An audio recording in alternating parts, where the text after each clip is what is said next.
నా పేరు భావన. నేను టెక్ మహేంద్ర ఎంప్లాయీని. ఒక 4.5 months బ్యాక్ నేను టెక్ మహేంద్రాలో జాయిన్ అయ్యాను. అండ్ జాయిన్ అయిన ట్రైనింగ్ కంప్లీట్ చేసుకునే పీరియడ్లో నాకు హెల్త్ బాగోక నేను ఫ్లోర్ మీద పడిపోయాను. అండ్ నన్ను అప్పుడు అక్కడి నుంచి they have taken me to DOMS. వాళ్ళ చిన్న డామ్స్ ఉంటుంది లోపల, అక్కడికి తీసుకెళ్లారు. అక్కడి నుంచి వాళ్ళు నన్ను మల్లారెడ్డికి షిఫ్ట్ చేశారు. అక్కడ కూడా మెడికేషన్ సరిగ్గా లేకపోవడంతో ఎనీహౌ మా ఇంటి దగ్గర ఉన్న డాక్టర్కి షిఫ్ట్ అవుదామని వెళ్ళిపోయాను. అలా కపుల్ ఆఫ్ ఇన్సిడెంట్స్ హెల్త్ బాగోకపోవడం వల్ల జూన్ మంత్లో నేను ఒక 13 days లీవ్ పెట్టాల్సి వచ్చింది. So I was on a medical leave. Though I was on a medical leave, my company has given me a warning letter and inappropriate language అండి. So నేను ఇంట్లో బాగున్నప్పుడు while my husband was contacting the company, వాళ్ళు చెప్పారు you're no way related to the company, మీ husband ఎలా మాట్లాడతారు, you should tell that what happen to you అని. సరే నేనే కాల్ చేసి చెప్పాను, I got back to work and all of that. మధ్యలో కొన్ని రోజులు వాళ్ళే నాకు క్యాబ్ షెడ్యూల్ చేయలేదు, అందుకే నేను ఆఫీస్కి వెళ్ళలేకపోయాను. అండ్ దిస్ 2 days బ్యాక్ మా పాపకి హెల్త్ బాగాలేదు, స్టమక్ పెయిన్ అది అన్నారు. She's 11 years old. Mother instinct ఉంటుంది కదా సార్, ఇంకా కాల్ చేసి పాపకు బాగాలేదు అని మా టీఎల్కి చెప్పాను.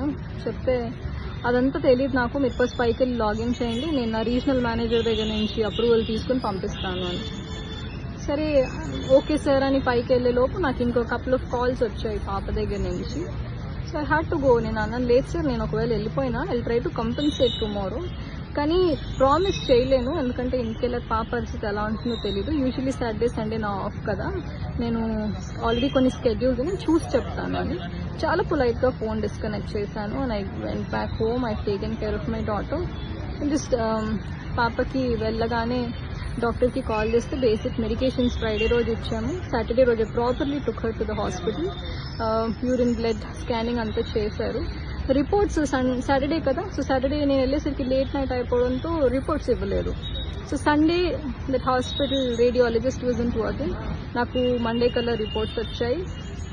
I took her to hospital yesterday, that is Tuesday. Technically, I was not there for 3 days in the company. Already నేను డాక్యుమెంట్స్ వాళ్ళకి వాట్సాప్లో షేర్ చేశాను. So by the time I reached office అండి, there were so many threatening emails that మీరు రేపు ఖచ్చితంగా report చేయాలి అని 21st రోజు రిపోర్ట్ చేయాలని మెయిల్స్ ఉన్నాయి. I was in a dilemma that నేను ఎలాంటి ఎన్వైరన్మెంట్లో పనిచేస్తున్నాను, ఇంత వర్క్ హెరాస్మెంట్ అయితే ఎక్కడా ఉండదు. అండ్ సో అక్కడికి నా మీద వచ్చినప్పుడు, నాకు హెల్త్ బాగున్నప్పుడు when they were questioning all of this, నాకు అంత బాగానే అనిపించింది sir. But I'm a married women, నాకు ఒక పాప ఉంది. I definitely have to take care of my daughter. నాకు ఒక ఫ్యామిలీ ఉంటుంది. సో మోస్ట్లీ మార్నింగ్ 12:30 లాగిన్ అంటే 10:30కి క్యాబ్ ఎక్కి ఇంటికి వెళ్ళేసరికి 1 o'clock అవుతుంది. Most of the time we're in Tech Mahindra. And అలాంటి మమ్మల్ని కూడా మీరు పట్టించుకోకుండా ఉంటే ఎలా సార్, అది చాలా తప్పు అనిపించింది. మోరోవర్ వాళ్ళకి 60 days ఆఫ్ నోటీస్ పీరియడ్ ఉంటుంది. నేను ఇది తప్పించి నేను ఇంకే తప్పు చేసింది లేదు. నాకు ఇమీడియట్ టర్మినేషన్ ఇచ్చారు. So I have the documents with me where I never been lying about my health and all of that. And అది కూడా కాక ఇప్పుడు మోర్ అలార్మింగ్ ఏంటంటే sir, their work culture also is worst అనే చెప్పాలి.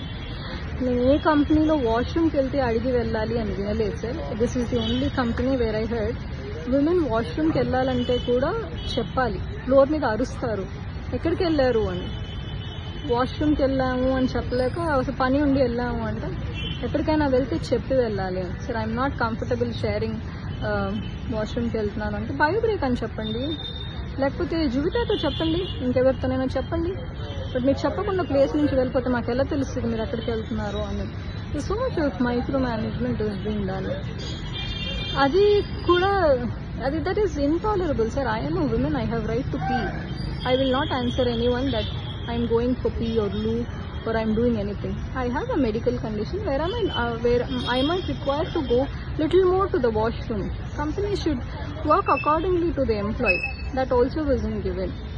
ఉమెన్తో రెస్పెక్ట్ఫుల్గా మాట్లాడరు sir. ఇంకొక విషయం ఏంటంటే, నేను మెడికల్ లీవ్లో ఉన్నప్పుడు ఒక్క కాల్ చేసినప్పుడల్లా when are you turning up or else we will remove you, when are you turning up or else we will remove you అని వార్నింగ్ మెయిల్స్ పెట్టారు, వార్నింగ్ కాల్స్ చేశారు తప్ప మీ హెల్త్ ఎలా ఉంది, మీకు ఏం జరిగింది, how are you feeling about it అని ఒక్క మాట కూడా నన్ను అడగలేదు సార్. మరోవర్ మా పాపకు బాగాలేదు, నాకు మా హెచ్ఆర్ నుంచి కాల్ వచ్చింది. షీ సెడ్ భావన I heard about your daughter, when I reporting ma'am, ఒకవేళ మీరు మెడికల్ డాక్యుమెంట్స్ తీసుకుని రేపు రాకపోతే you will face serious consequences అని చెప్పారు. మీరు వినండి భాగ్య గారు, ఏం జరిగిందో వినండి. This is my daughters health condition. She didn't even listen to me. She said you come back, we will talk with the documents అని. దెన్ షీ సెడ్ మీరు మీ టీఎల్ కాల్ మొహం మీద కట్ చేసి వెళ్ళిపోయారంట కదా ఆఫీస్లో రిపోర్ట్ చేయకుండా. అలా నేను చేయలేదు, I can prove it anywhere.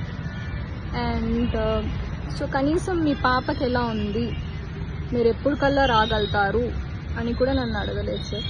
ఇలాంటి కంపెనీస్ కోసం ఇలాంటి కార్పొరేట్స్లో వర్క్ చేయడం కోసం గంటలు లైన్లో నించోపెట్టి వందల కొద్ది మంది లైన్లో నించుంటే ఇంటర్వ్యూస్ ఇచ్చి క్రాక్ చేసి జాబ్ చేస్తే ఎక్కడుంది సార్ ఎంప్లాయ్మెంట్కి స్టెబిలిటీ? దాన్ని నాకు వర్డ్ కూడా రావట్లేదు. ఎక్కడుంది సార్ ఎంప్లాయీ సెక్యూరిటీ? విమెన్కి రెస్పెక్ట్ లేదు. విమెన్ ఎంప్లాయీస్ అంటే ఫ్లోర్ మీద నించుని అరిసి మాట్లాడతారు, క్యాబిన్ కాన్వర్జేషన్స్ ఉండవు. ఒకసారి ఇలాగే అరుస్తుంటే క్యాబిన్ కాన్వర్జేషన్స్ కావాలి, మీరు ఇలా ఫ్లోర్ మీద నా గురించి అరవద్దు అంటే దెన్ సార్ నేను హాస్పిటల్లో మా పాపని చూపించుకోవాలా, వీళ్ళు పెట్టే వాట్సాప్ మెసేజెస్కి రిప్లై ఇవ్వాలా, వీళ్ళు పెట్టే ఈమెయిల్స్కి రెస్పాండ్ కావాలా, నాకు అర్థం కాలేదు. ఇవాళ మార్నింగ్ కూడా నేను ఆఫీస్ క్యాబ్లోనే ఆఫీస్కి వెళ్ళాను, మెయిల్స్ అన్ని చదివాను. నాకే చీప్ అనిపించింది that I should this has to be reported అని. So I started reporting in the police station. ఒకటి మాత్రం నిజం, నేను ఒక్కదానే కాదు ఇలా ఫేస్ చేసేది. నేను రోడ్ మీద వచ్చి నించుని నాకు ఇలా జరిగింది అని అంటే నాతో పాటు కనీసం ఇంకో 10 మంది ఆడపిల్లలైనా వస్తారు that they are harassing women like hell అని. సో నా రిక్వెస్ట్ ఏంటంటే దయచేసి విమెన్ ఎంప్లాయీస్ని విమెన్లా ట్రీట్ చేయండి. వాళ్ళకి కూడా ఫ్యామిలీస్ ఉంటాయి, వాళ్ళకు కూడా పిల్లలు ఉంటారు. ఫోర్స్ చేసి రండి కంపెనీకి లేకపోతే జాబ్ తీసిస్తాం అనొద్దు. అండ్ మెడికల్ కండిషన్లో ఉంటే మాకు హెల్త్ ఇన్సూరెన్స్ ఉంది, హెల్ప్ చేయమంటారా, ఇంకేదైనా కావాలా అని హెల్ప్ చేయడానికి ట్రై చేయండి. ఎందుకంటే more women will come forward to work if the environment is good. బోర్డ్లో గ్రేట్ ప్లేస్ టు వర్క్ అని వేసుకోగానే గ్రేట్ ప్లేస్ టు వర్క్ అయిపోతుంది sir. Women have to be respected.